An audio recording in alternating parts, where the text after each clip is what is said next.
नमस्कार. आऊचा खाऊ या यूट्यूब चॅनलवर मी मेधा तुमच्या सगळ्यांचं मनापासून स्वागत करते. आता कैऱ्या छान मिळायला लागल्यात मार्केटमध्ये, त्यामुळे कैरीचे वेगळे वेगळे प्रकार आपण करत असतो.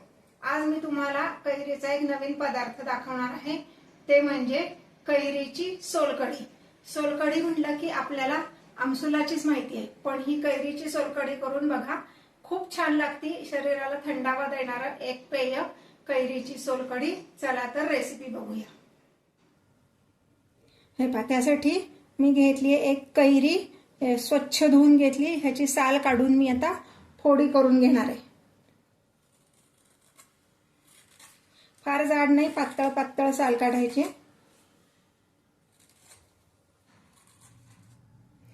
हे पहा, या कैरीच्या आता मी फोडी करून घेणार आहे. थोड्याशा मोठ्या फोडी केल्या तरी चालणार आहेत, कारण आपल्याला हे मिक्सर मध्येच घालायचंय.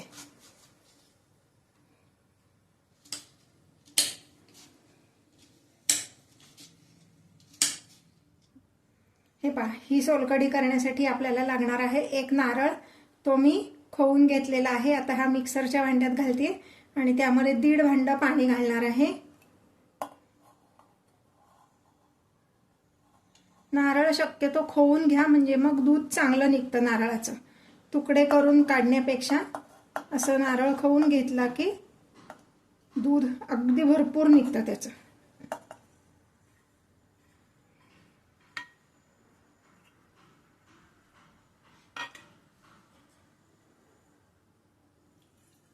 आता ह्याच भांड्याने मी पाणी घालते.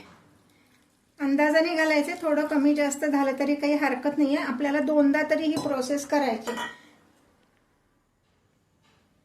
हे पहा, हे नारळ मी मिक्सरमधनं फिरवून घेतलाय.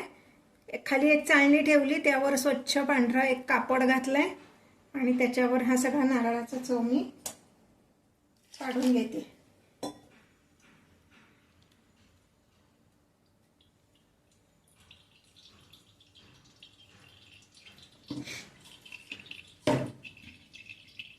आणि हे छान असं पिळून घ्यायचंय, म्हणजे मग नारळाचं दूध सगळं खाली आपल्याला पातेल्यात जमा होईल.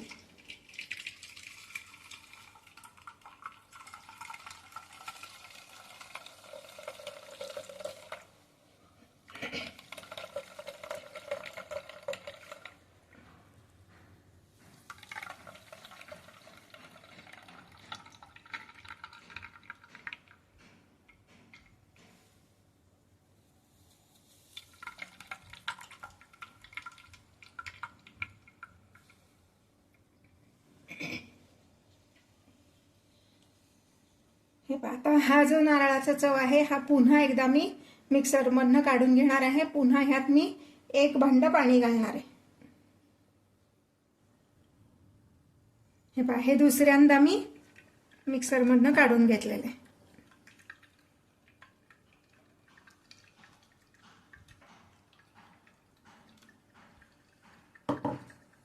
आता पुन्हा हे असं एकत्र गोळा करून पिळून याचं दूध काढून घ्यायचं.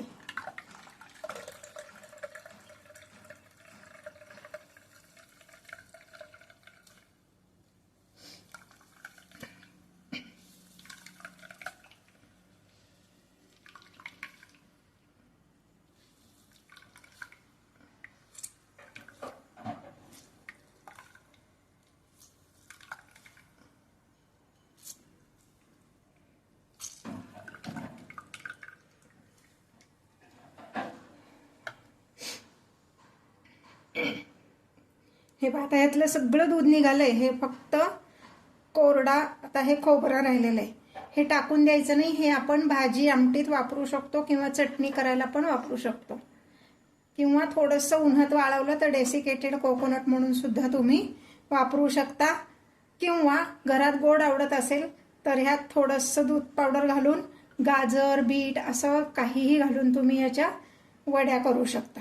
आता मी हे बाजूला काढून ठेवते एका बाउलमध्ये.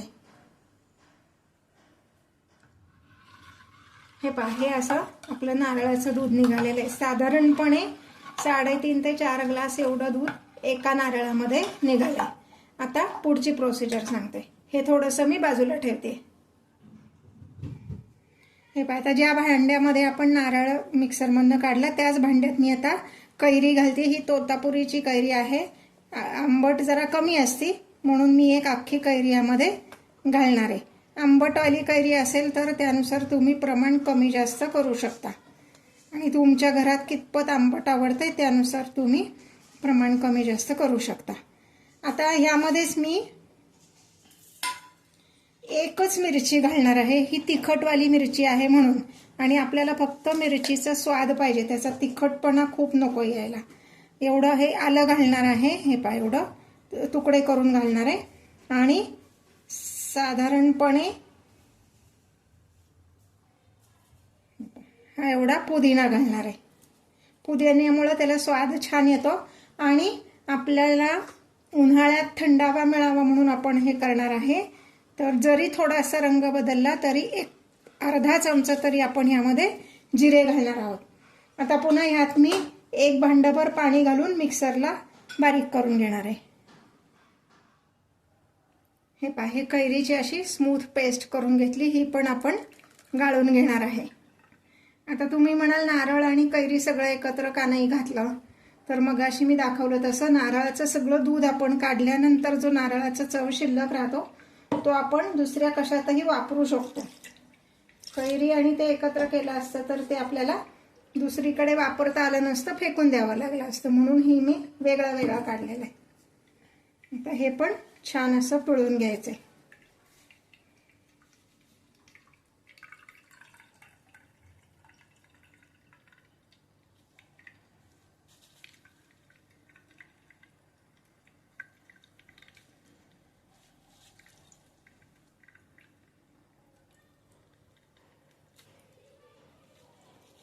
आत्तापर्यंत मी ज्या रेसिपीज तुम्हाला दाखवतेय त्या जर तुम्हाला आवडत असतील तर लाईक आणि कमेंट करायला विसरू नका.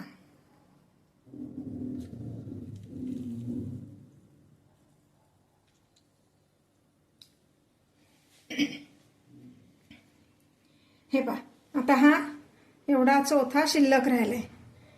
हा पण टाकून द्यायची काही गरज नाही, ह्यात अजून आंबटपणा आहे. मग अशी उरलेलं ते खोबरं आणि हा कैरीचा चौथा, त्यामध्ये थोडंसं दाण्याचं कूट आणि अजून एखादी मिरची चवीप्रमाणे तुम्ही वाढवलीत आणि मीठ घातलं की तुम्हाला पानाच्या डाव्या बाजूला वाढायला चटणी कैरीची तयार. हे पहा, आता ह्यामध्ये मी घालणार आहे 1 चमचा मीठ. मीठ चवीनुसार घालायचं आहे, म्हणजे नंतर आपण चव बघून वाढवू शकतो. आणि कैरीचा आंबटपणा बॅलन्स होण्यासाठी साधारण 1 चमचा एवढा गूळ घालायचा आहे. तुम्हाला साखर आवडत असली तरी तुम्ही साखर घातली तरी चालेल, पण कैरीचे पदार्थ शक्यतो गूळ घालून जास्ती छान लागतात. हे पहा, ही आपली कैरीची सोलकढी तयार आहे. अजूनपर्यंत जर तुम्ही माझ्या चॅनलला सबस्क्राईब केलं नसेल तर सबस्क्राईब करा, शेजारचा बेल आयकॉन दाबा, नोटिफिकेशन ऑल असं म्हणा, म्हणजे सगळे व्हिडिओज तुमच्यापर्यंत येतील. हे पहा, ही आपली कैरी घालून सोलकढी तयार आहे. सर्व करण्यासाठी छान काचेच्या ग्लासमध्ये आपण आता ही सर्व करूयात. हे पहा, सर्व करण्यासाठी आपली ही सोलकढी तयार आहे. अजून ती थंडगार करण्यासाठी आपण त्यामध्ये बर्फाचे क्यूब्स घालणार आहोत. हे पहा, अशी आपली ही कैरीची सोलकढी सर्व करण्यासाठी तयार.